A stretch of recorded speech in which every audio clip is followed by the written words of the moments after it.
Hey crew, it's Pitt, and welcome to PittCast. We're on something different today. This is going to be one of the other things that we're going to try to do here. Like we're going to try and do uh, exploring myths and things like that, and we're going to try and get some people in here to talk to and have interviews and discussions in real time. And we're going to try and shine some light on: is that true? Is that real? What about this conspiracy? We're going to try and today dive into government propaganda and its use on you. We're going to look at some old resources. We're going to look at some older articles. I'm going to put this out there. This is a conspiracy video. Nothing in this video should be taken as fact. You should do your own research, and my opinions never count as fact. You should always look into everything that I tell you about. I will try to list all of my sources as we go along in the notes down below. But I'm just going to read to you readily available things on the internet. I am going to desperately try not to interject my own opinions on them as much as I would like to, because this platform is not free. There is definitely propaganda in the United States. But let's start at the beginning, right? Or the beginning for us, and that is Operation Mockingbird. Operation Mockingbird, we're using Wikipedia. I'm going to go ahead and explain this right now. I'm going to try to use the most left-leaning sources that I can, except where they are intentionally deceptive, and then I will show that using right-leaning sources. That's just unavoidable because there literally is propaganda. It is not restricted to one side, and never let that be a thought, because there is a somewhat uniparty system, right? There are two sides of the same coin, and they do the same things. They work together to accomplish their own goals. We don't know what those goals are, but they may or may not be in the best interest of the constituents thereof. I'm using Wikipedia because Wikipedia is left-leaning. I will be using The Atlantic because The Atlantic is left-leaning. There's no chance that this is a right-leaning propaganda source. This is their own sources of the people putting this out there, just telling you what they think it's okay for you to know. Operation Mockingbird. This is off of the Wikipedia. It is Googleable.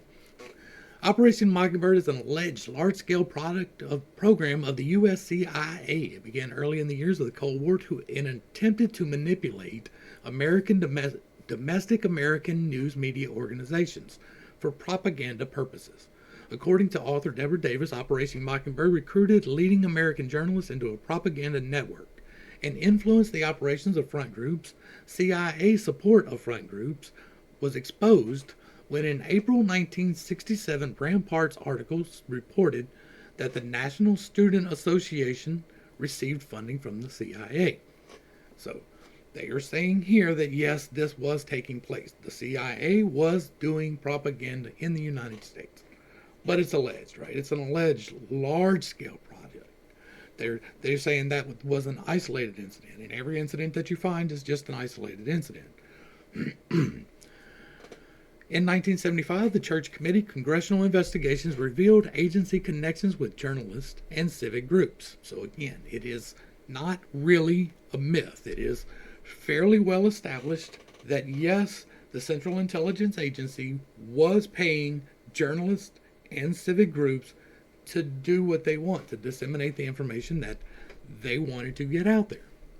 In 1973, a document referred to as Family Jewels, we're going to go ahead and pop that out because we will probably look at that in a second, was published by the CIA containing a reference to Project Mockingbird, which was the name of an operation in 1963 wiretapping two journalists who had published articles based on classified materials.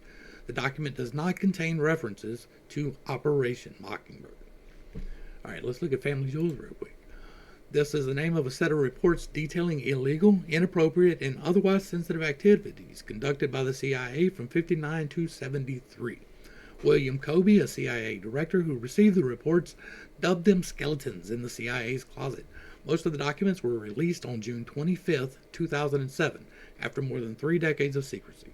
The non-governmental NSA filed a request for the documents under the Freedom of Information Act, FIFA, 15 years before their release. So they fought for 15 years for this to be freed. Reports were commissioned in 73 by the CIA director in response to press accounts of CIA involvement in Watergate. In particular, support of the burglars. Both were CIA veterans. On May 7th of 1973, Schlesinger signed a directive commanding senior officers to compile a report of current or past CIA actions that may have fallen outside the agency's charter. The resulting report, which was in the form of a 693-page loose-leaf book of memos, was passed on to William Colby.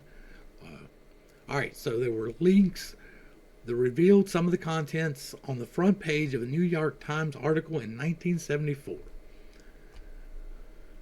Let's get to the content.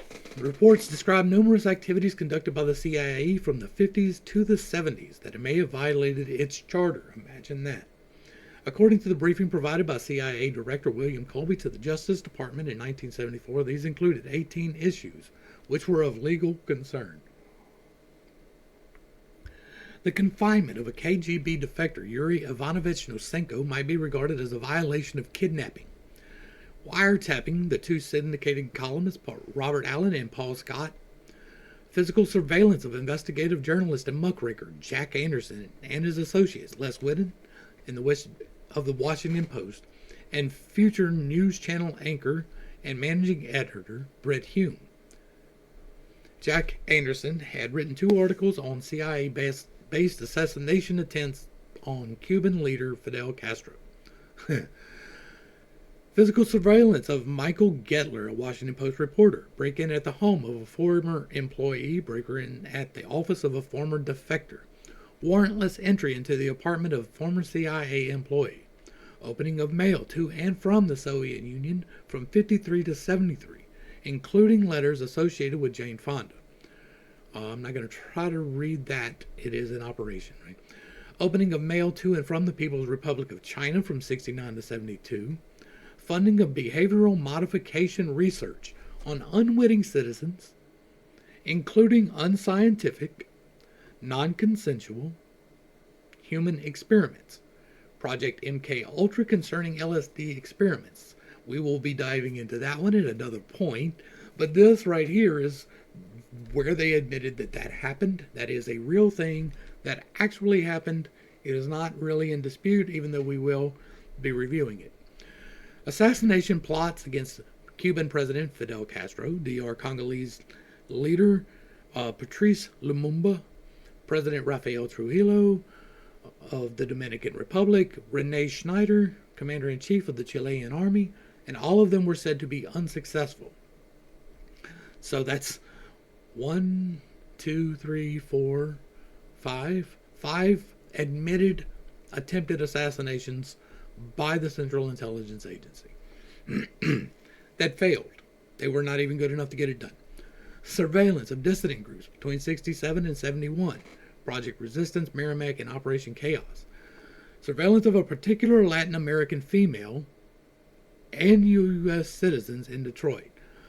If y'all know what that one is, let me know. I'll try and dive it at one point, but I don't know what that is. I'd like to know who that in particular is. Surveillance of former CIA officer and agency critic Victor Marchetti, author of the book The CIA and the Cult of Intelligence. Amassing the files on 99 plus U.S. citizens related to the anti-war movement. They knew that amassing files on U.S. citizens was wrong and against their charter, and they did it anyway and admitted to it here. And of course, that never, ever happens ever again. Polygraph experiments with the sheriff of San Mateo County, California, fake CIA identification documents that might violate state laws. Testing of electronic equipment on U.S. telephone circuits. We're going to go ahead, that is a list of it. We're not going to get into the reactions. We're not going to get into the mafia involvement. We're going to go ahead and dive over to the Atlantic, because that was way back then. And there's no way that that has a relevance to us now. There's no way that propaganda efforts done by governmental agencies would have anything to do with us now, and anybody who says so is a conspiracy theorist, and they should not be taken seriously at all, because everybody knows that if it's a conspiracy, there's no way it's true. That's the whole reason we have the word conspiracy theory, is so that we know that if somebody says that's a conspiracy theorist, that's who you dismiss, because the government would never use a propaganda against Americans. They would never do that, right? Let me make sure y'all can read this, right? Yep, we're good. All right, so the Atlantic. Americans finally have access to American propaganda. Isn't that a wonderful thing? Isn't it wonderful that you finally can get access to American propaganda? It sounds great. They sell it well.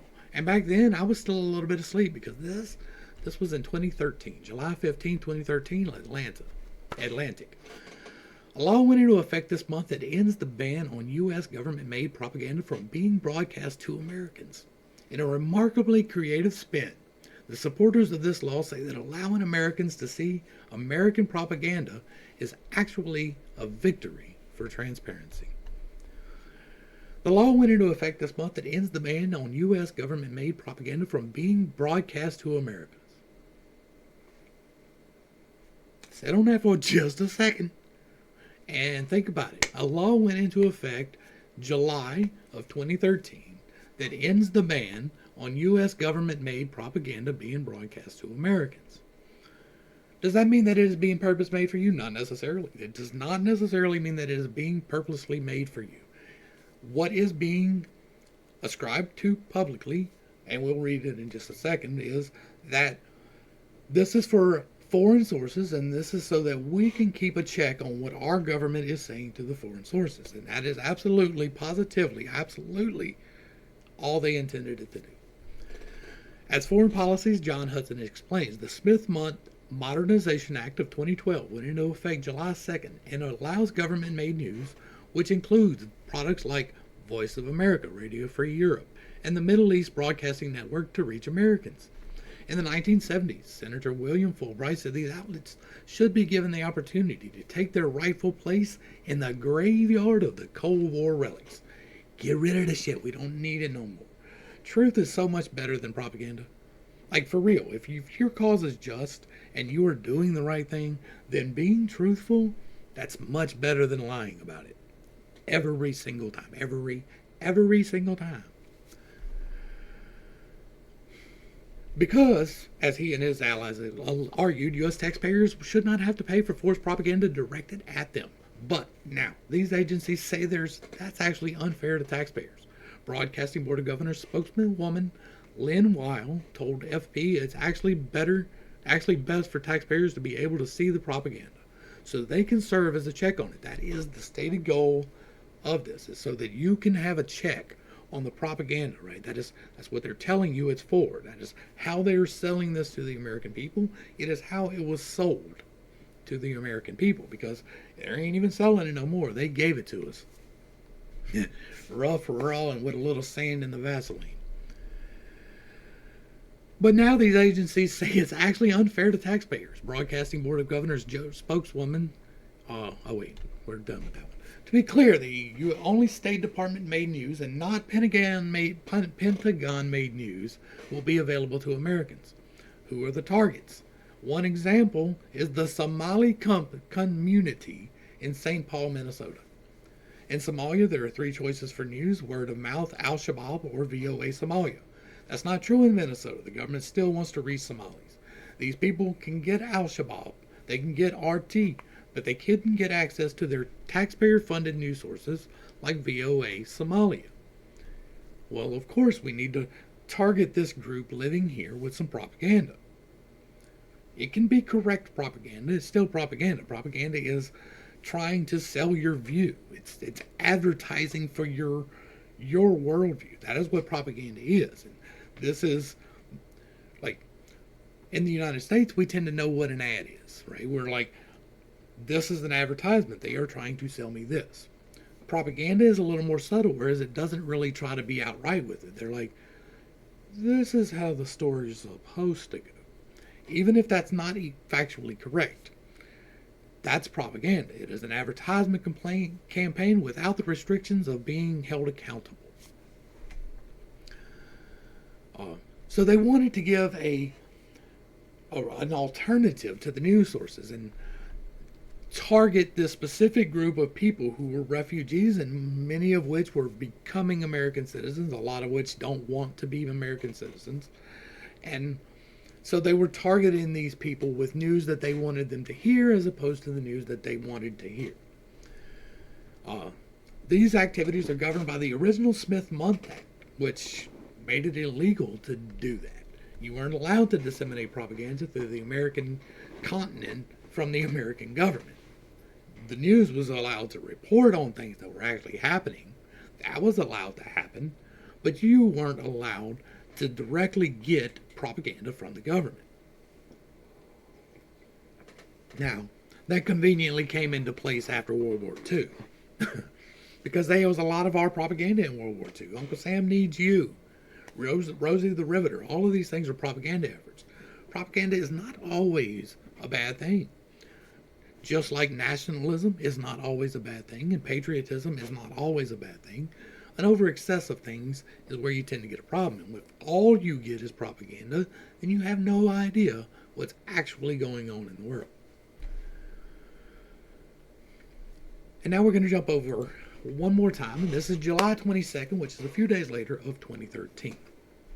This again is OccupyCorporatism.com. This is not a right-wing source. This is 2013. This was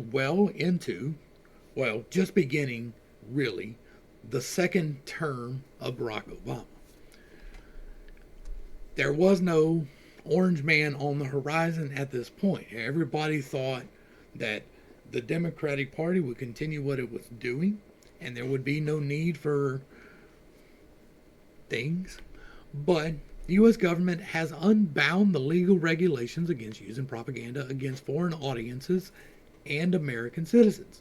The intention is to sway public opinion by using television, radio, newspapers, and social media targeting the American and foreign people in controlled psyops. The newest version of the National Defense Authorization Act has an amendment added that negates the Smith-Month Act of 1948 and the Foreign Relations Authorization Act of 1987. These laws made propaganda used to influence foreigners and U.S. citizens illegal. Without these laws, disinformation could run rampant throughout our information junkets. This amendment added to the NDAA has passed into implementation as of this month. SMA defines the prohibition of domestic access to influence information through a variety of means, from broadcast to publishing of books, media, and online sources, by restricting the State Department. The Broadcasting Board of Governors was created from the SMA. The agency claims to inform, engage, and connect people. The amendment sanctions the U.S. government without restriction to use any mode of message to control how we perceive our world. The amendment sanctions the U.S. government without restriction to use the use of any mode of message to control how we perceive our world. As of now, the level of propaganda in the mainstream media is quite high, with all of our television, printed media, and internet sites associated with mainstream media owned by only 5 corporations. Without these laws, the lies purveyed as truth to foreigners would find their way to our doorstep as a purposeful operation enacted by our government. And in the name of national security, the U.S. government could, and probably would, disseminate misinformation to gain public support for otherwise decidedly deplorable actions. Amendment 114 of the NDAA was approved by the House in May of 2012. The Smith-Month Modernization Act reads, this is why I didn't pull up this particular act, because it is included here. The Secretary and the Broadcasting Board of Governors are authorized to use funds appropriated and otherwise made available for public diplomacy information programs to provide for the preparation, dissemination, and use of information intended for foreign audiences abroad about the United States, its people, its policies, through press publications, radio, motion pictures, the internet, and other information media, including social media, and through information centers, instructors, and other direct or indirect means of communication. information centers, and instructors. Those wouldn't be schools, would they? No. Impossible. Impossible. I mean, nobody ever said, "Give me 8 years, and I'll take control of your children." Nobody ever said that. Like I am, kind of paraphrasing, but that's what he said. Except as provided in paragraph 2, the Secretary and the Broadcasting Board of Governors may, upon request and reimbursement of the reasonable costs incurred in fulfilling the motion pictures, films, videos, audios, and other materials prepared for dissemination abroad or disseminated abroad. According to Michael Hastings, the new law would give sweeping powers to the State Department and Pentagon to push television, radio, newspaper, and social media onto the U.S. public. It removes the protection for Americans, says a Pentagon official who is concerned about the law. It removes oversight from the people who want to put out this information. There are no checks and balances. No one knows if the information is accurate, partly accurate, or entirely false. Representatives Mac Thornberry and Adam Smith in the Smith Modernization Act advocate that it is time to liberate the authority of the U.S. government to broadcast American produced foreign propaganda in the U.S. The amendment, which was hidden in the NDAA, has remained relatively unnoticed. However, it empowers the State Department and Pentagon to utilize all forms of media against the American public for the sake of coercing U.S. citizens to believe whatever version of the truth the U.S. government wants them to believe.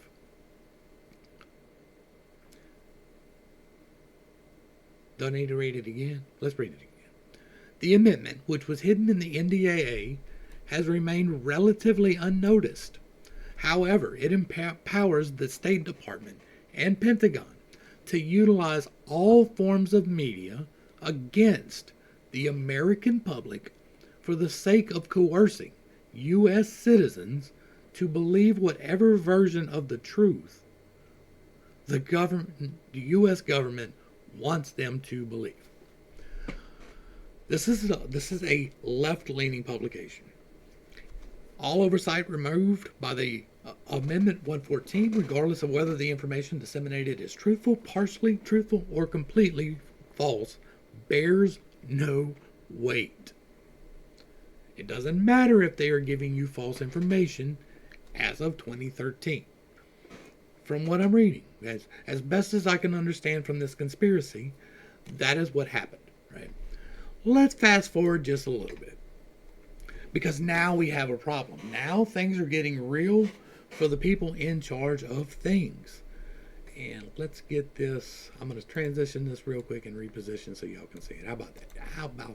All right, so now we have a problem. Now something is happening as of December the 25th, 2016.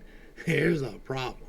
Now this was posted by Zero Hedge. Zero Hedge is not necessarily a right-leaning or a left-leaning, right? But this is on Technocracy News, which does tend to go a little bit more that way. In 1984 language, Obama has created the Ministry of Truth with the signing of S2943. The bill's co-sponsor is Senator Rob Portman, former U.S. Trade Representative with plenty of Trilateral Commission connections. Again, this is a conspiracy video. This whole thing is about conspiracy. It is about investigating whether or not it's true. The opinions stated within here are not to be taken as fact. Late on Friday, the U.S. population embraced the upcoming holiday and oblivious of most news emerging from the administration. If you want something to slide under the radar, you release it on a Friday or during a holiday. This was at Christmas. Probably on a Friday at Christmas because they needed this to slide under. In a statement, Obama said that he has signed S2943, the National Defense Authorization Act for fiscal year 2017.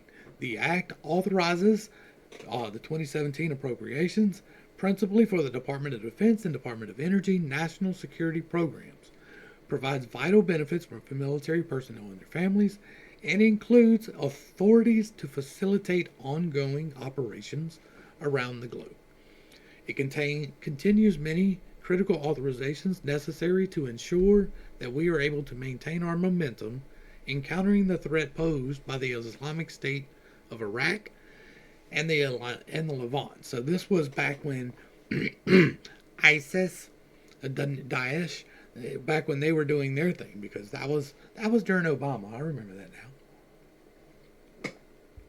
And to reassure our European allies, as well as many new authorizations that, among other things, provide the Departments of Defense and Energy more flexibility in countering cyber attacks of our adversaries' use of unmanned aerial vehicles. But the passage, we're going to skip this. This is talking about what else he said. It wasn't that, you can read it, it'll be linked.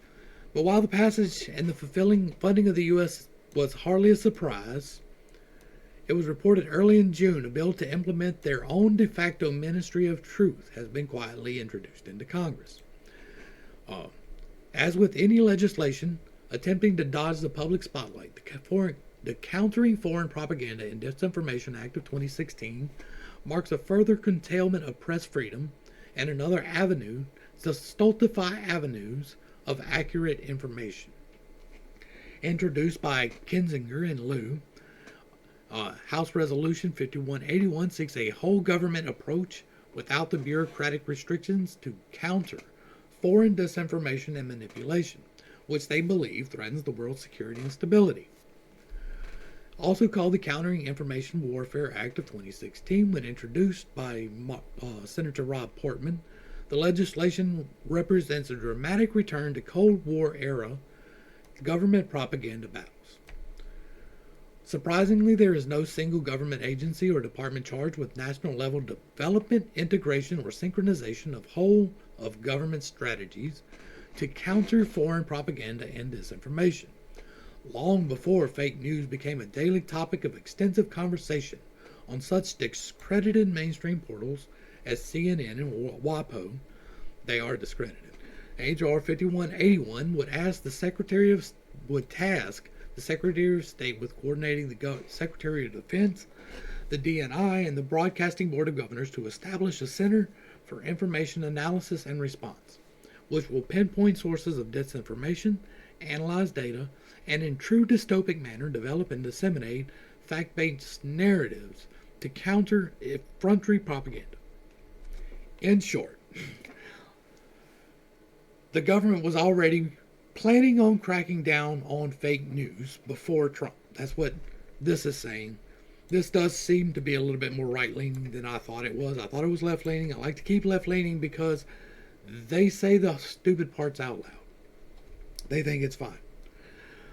But on December the 8th, Countering the Disinformation and Propaganda Act passed. Let's go ahead and look at that. Countering Foreign Propaganda and Disinformation Act. Let me make sure we are not aligned correctly again. All right, let's go ahead. Bam, we're back in Wikipedia because Wikipedia is a left-leaning source. Countering the Foreign Propaganda and Disinformation Act bipartisan bill, which was introduced by the United States Congress on the 10th of May in 2016. It was called the Countering Information Warfare Act. One second. The bipartisan legislation, was written in March of 2016 by U.S. Senators Rob Portman, not quite a Republican from Ohio, Chris Murphy. It was additionally introduced in the United States House of Representatives in a bipartisan fashion, with co-sponsors included Adam, definitely not a Republican, Kinzinger, and Ted Lieu. In both the House and the Senate, the bill was included in the National Defense Authorization Act for fiscal year 2017. It passed the House in this fashion in a conference report vote on 2 December 2016, and the Senate then passed the measure in a conference on December 8th. All right, we're going to go ahead and read that. I thought that there was a summary, but it was written by the senators just mentioned. It was introduced by Portman under its initial name. The Washington Post and the International Business Times reported that the 2016 U.S. presidential election worries grew, that propaganda spread and organized by the Russian government. This is one of those things, right? This is how you know this is a left-leaning outlet, because This is not true and has been proven to be not true. That is not a conspiracy. That's not me asserting anything. That is well known, established fact that the interference from the Russian government was not completely made up. There was like 2 incidences that affected really nobody, and that the entirety, for the most part, of this was propaganda in order to sway the election. That's truth. That is not even conspiracy. Worries grew that propaganda spread and organized by the Russian government swayed the outcome of the election, and representatives in the U.S. Congress took action to safeguard the national security of the United States by advancing legislation to monitor incoming propaganda from external threats. On November 30th, 2016, legislators approved a measure within the NDAA to ask the U.S. State Department to take action against foreign propaganda through an interagency panel. The legislation authorized funding for $160 million over 2 years. Portman urged more U.S. government action to counter disinformation and propaganda. Murphy said that after the election, it was apparent that the U.S. needed additional tactics to fight Russian disinformation. Did we, though? Did we really? That's a question that you have to answer, because it is readily available, and I may, on the next portion of this, try and pull that up. There is definitely bipartisan concern about the Russian government engaging in covert influences of this nature by the aforementioned not quite Republicans. There is a uniparty system that is definitely up for debate. That is definitely my opinion. That is definitely not something that most people are leaning towards these days, is that there's not a whole lot of difference, right? The Democrats want to change everything at 90 miles an hour, and the Republicans are like, no, only 50 miles an hour. And so there's only one direction of movement. It's only going left. The bill advanced to the U.S. House of Representatives, where it was passed. The speech, Hillary Clinton called attention to the issue, saying pending legislation before the Congress would boost the government's response to propaganda, which it turns out she has paid for. She called on trendsetters in society to work together on the program, and it's imperative that leaders in both the private sector and the public sector step up to protect our democracy and innocent lives. On December 8th, the Countering Foreign Propaganda and Disinformation Act passed a vote by a wide margin.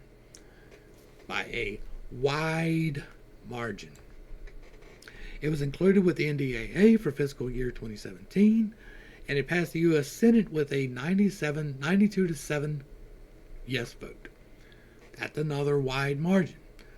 In the version of the bill incorporated into the 2017 National Defense Authorization Act, the U.S. Congress would ask the United States Secretary of State to collaborate with the United States Secretary of Defense and other relevant federal agencies to create a global engagement center to fight against propaganda from foreign governments and publicize the nature of ongoing foreign propaganda and a disinformation operations against the United States and other countries. The bill has said that this interagency effort should counter foreign propaganda and disinformation directed against the United States national security interests and proactively advance fact-based narratives that support the United States allies and its interests. Fact-based. Supporters of the resolution inside the Department of Defense or Defense Department have publicly expressed their desire to weaken the interpretation of domestic propaganda, laws which prevent the United States from gathering information necessary to develop targeted propaganda messaging and prevent them from explicitly attempting to influence opinions. Weaken the interpretation of domestic propaganda protections to make it more legal to propagandize you. This resolution has passed. It is a thing. According to the New York Times, in March 2018, the State Department had not yet begun to spend the $120 million allocated to you. and not one of the analysts working in the GEC could speak Russian. In 2020, the GEC issued its first report describing what it called pillars of Russia's disinformation and propaganda ecosystem. It produced another report on Kremlin-funded disinformation in January of 2022. All right, so this is your office here, people. This is the office in charge of disseminating to you the propaganda that you are supposed to see and keeping from you the propaganda that you are not. This, the Global Engagement Center, is the people who are here to let you know. And I haven't perused this a whole lot. I'm going to take a brief break here. I'm going to go through this and we'll see what's worth looking at. I'll see you in just a minute. All right, crew, we are back with it. And we're going to get in it because what we're looking at now is the Global Engagement Center's website. This is their statement to us. Their mission to us is to direct, lead, synchronize, integrate, and coordinate the U.S. federal government efforts to recognize, understand, expose, and counter foreign state and non-state propaganda and disinformation efforts aimed at undermining or influencing the policy, security, or stability of the United States, its allies, and partner nations. The vision is to be a data-driven body leading the U.S. interagency efforts in proactively addressing foreign adversaries' attempts to undermine U.S. interests in using disinformation and propaganda. It's got a whole list of how they go about that. You're free to look it up. We're not going to dive into that too much. We're going to look at some of the things they talk about. This is their technology division, right? They're to defend against foreign disinformation and propaganda and to make sure that they have a firm grasp on the technological things that are causing that. And then we have our own very own disarming disinformation part. This is the Ministry of Disinformation, basically.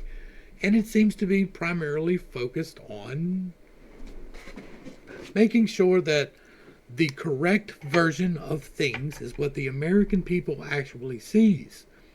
That it is something that has been properly sanitized for the American people to be able to understand and comprehend and to really, really take in that it is for their own best good that they only know these very specific things. There is an awful lot on this page that I cannot read you on YouTube. We're going to go through their remarks and I'm going to show you there's only 36 items that they have released in the history of this organization. They have been through 3 organizational presidents, not national presidents, organizational presidents in the last 2 years. And that's a little bit strange, but whatever. Okay. These first 2, I can't read them, but this is a special envoy's coordinator for the Global Engagement Center's travel to Slovakia, Bulgaria, and Belgium, where he makes sure that they're on, that's the wrong one. This one, he makes sure they're on the right page with us, that they understand exactly where the threat lies with the current engagements that are taking place in disputed lands across the ocean.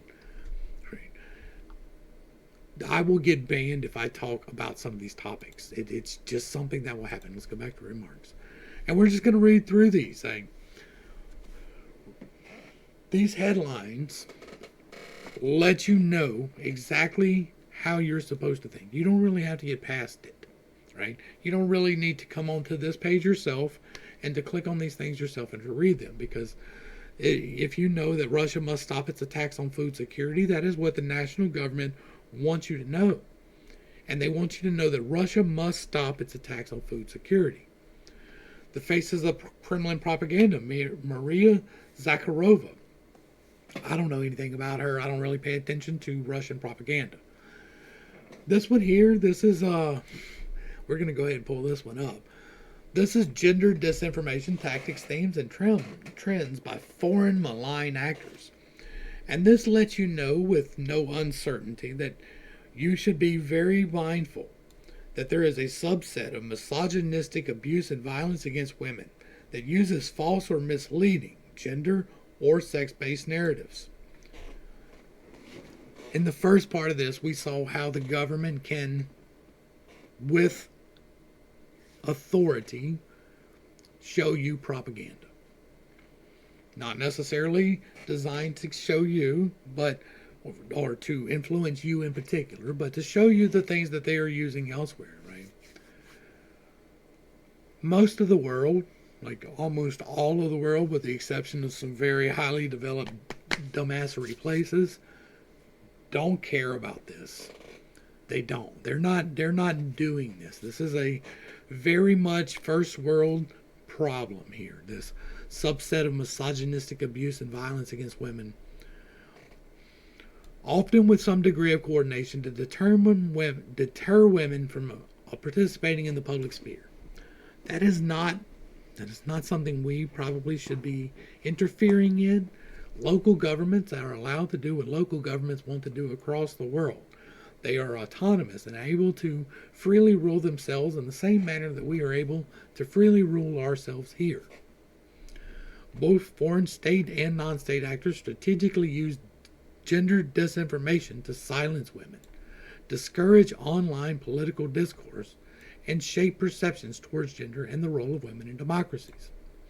In a groundbreaking study, Canada, the European External Action Service, Germany, Slovakia, the UK, and the United States jointly assessed the tactics used by these people. And there's a whole report here that you can be free to come and read. That our disinformation board, this is what they're making sure is countered. That we are making sure that we are discounting the fact that most of the world believes that there are gender roles. That is an unacceptable, horrible thing. Like, how dare you think that men and women are actually inclined to do different things? Like, that's just ridiculous. We have the Kremlin's never-ending attempt to spread disinformation about biological weapons. In here we have disinformation roulette, the Kremlin's year of lies to justify an unjustifiable war. Again, there are things that I just cannot say. I cannot pull up these things because it will cause me to talk about things. But these are official releases from your government.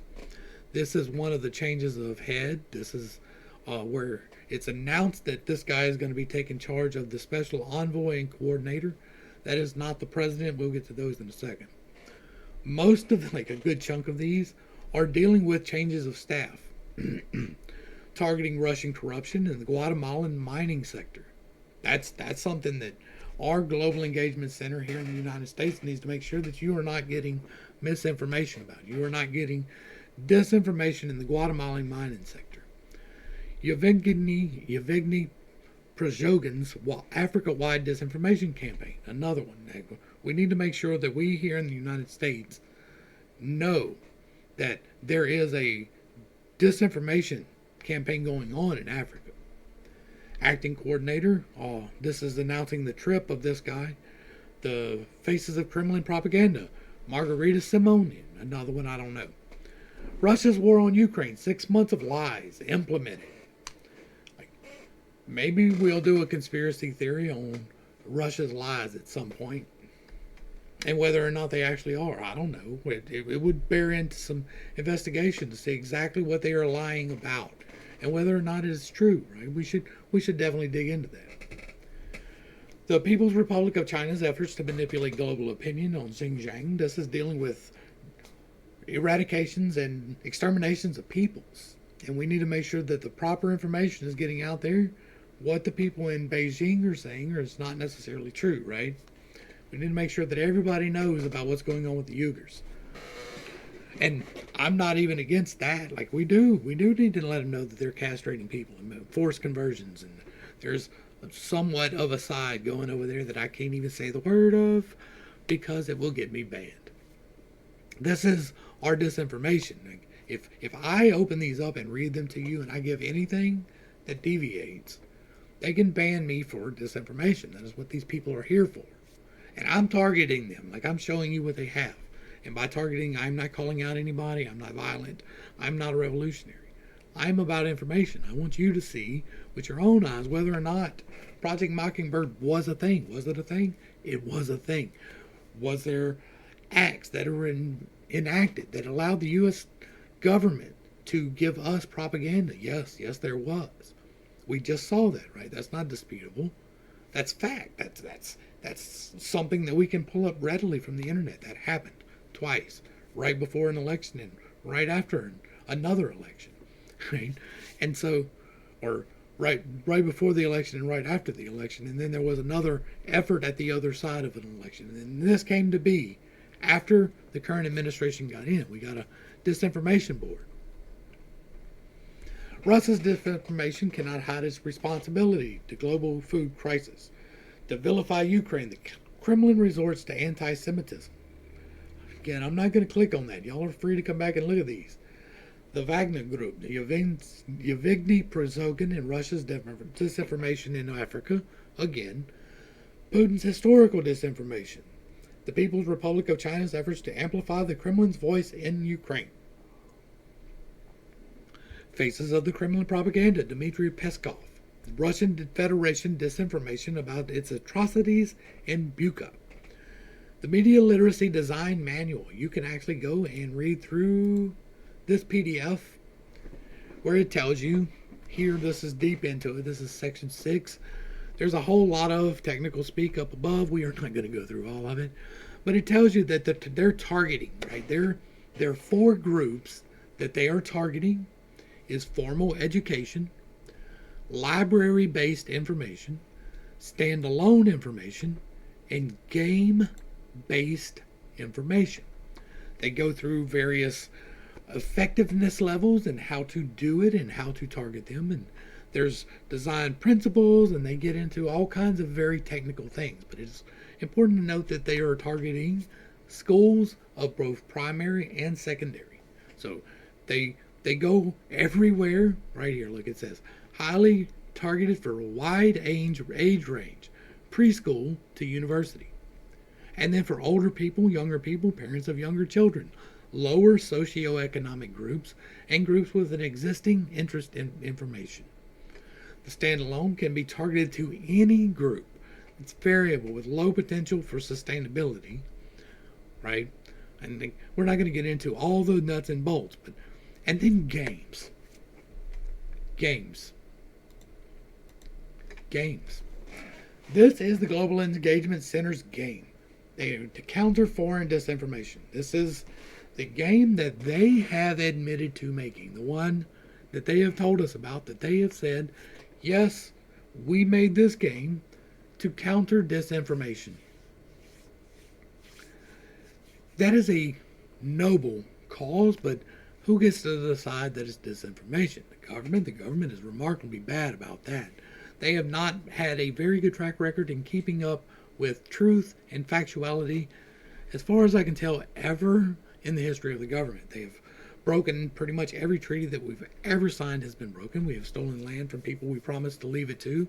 We have taken over things and done things and prosecuted people and persecuted people. And there are people right now in solitary confinement who have still not been charged with a crime after 2.5 years. So we really have a problem living up to our ideals and our disinformation ideals. And if you're out there countering disinformation, there's a possibility, and I'm not saying that it's a truth, but there is a possibility that you're spreading disinformation instead. This is the one game that they've told us about, Harmony Square right here, but there might be more. There's a very good possibility that the company that made you those is doing that, right?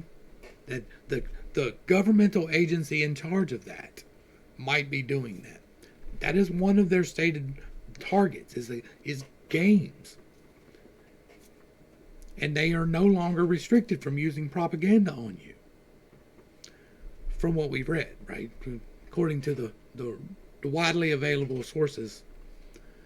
Faces of Kremlin propaganda, Vladimir Solovov, Kremlin Disinformation Bulletin, report RT and Sputnik's role in Russian disinformation and propaganda ecosystem. So talking about other news dispensaries. The Global Engagement Center game counters, that's the one we just looked at.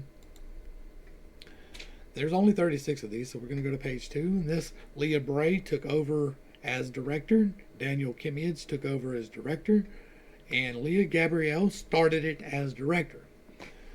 She was here from February until February. He was here from February until July, and he has been there, or she has been there from July until now.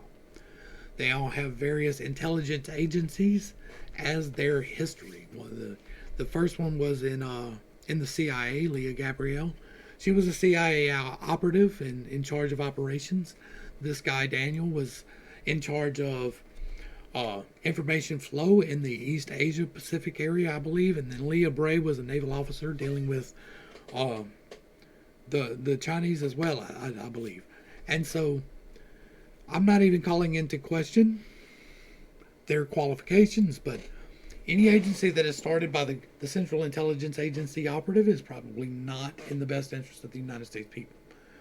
The CIA, as far as we can tell so far, has been in charge of every effort of our propagandization. I think I said that right. Propagandization of us every step of the way. Ever since they have been in place, they have been telling us what to think. Despite the fact that they had no reason to. They could not do it according to law, according to their charter. They were not allowed to. And yet, we have here in 1974 18 issues that they admitted to. If you think, and it is possible to think that, they have not been continuing this since then, I've got a bridge for you.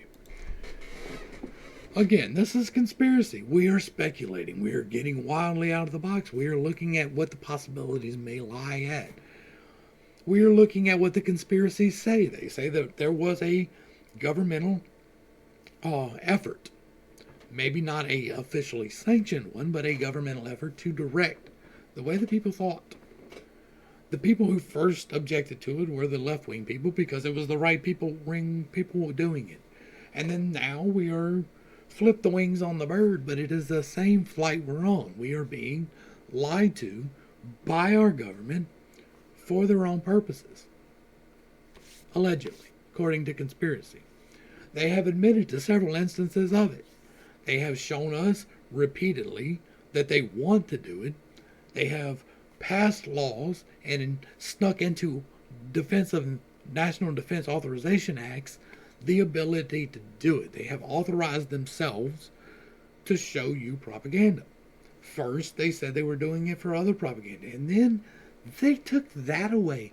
They said, no, we're not even going to do that. So, as far as I can tell, in my humble opinion, which is not fact, this is true. The U.S. government is, according to this, widely available information on the internet from the government and from left-leaning sites.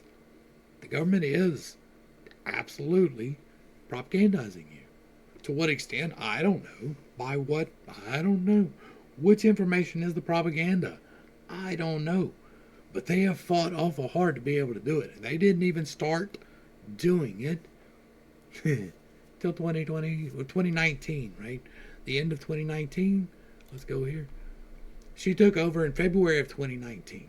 So they started in February of 2019 with something that they got authorization for in 2016. Well, what was going on in February of 2019? What could possibly be leading up to in February of 2019? Oh, I remember.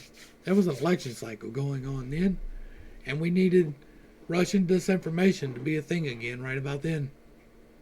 So, here in February, we got Leah Gabrielle was in charge of things. Let's let y'all look at this too. Here in February of 2019, the CIA director, well, she was a special envoy and coordinator of the Global Engagement Center. She's a former Human Intelligence Operations Officer, Defense Foreign Liaison Officer, U.S. Navy Program Director, fighter pilot, national television news correspondent, and anchor. No. She served in the U.S. intelligence community, was a CIA-trained human intelligence operations officer assigned to the DIA. She conducted global clandestine strategic intelligence collection operations. deployed as a tactical anti-terrorist operations in hostile environments with the Navy Specialist Warfare. So she was with the SEALs, conducting independent operations in support of Tier 1 forces.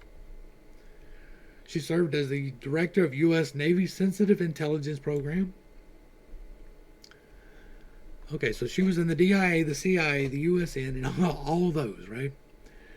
And then she pops up, takes charge of this that was authorized in 2016 and 2019. We get the Global Engagement Center on January the 20th of 2021. And then we start hearing about Russia again. There is no way that that is coincidental, right? There's no way that it is coincidental that she took charge of it just as we were in need of it. Doesn't even make sense. I'm going to go ahead and wrap this up. Hopefully, we shed a little bit of light on the conspiracy, right? That's what we're here to do. Whether they're true or not, whether they turn out factual or not, we're just going to investigate and see what is freely available on the internet. I'm going to try to limit what I say to what is here. I don't do a very good job of that, but I do try, and anything that I say is not factual. It is conspiratorial. It is my opinion, and I hold no official capacity of anything whatsoever. So, enjoy. To the crew, thanks for hanging out. I appreciate every single minute that you are here with me, and I am praying for you every single day. Until next time, I love you. You're perfect, whole, and complete just the way that you are. And this has been pittstake. Peace.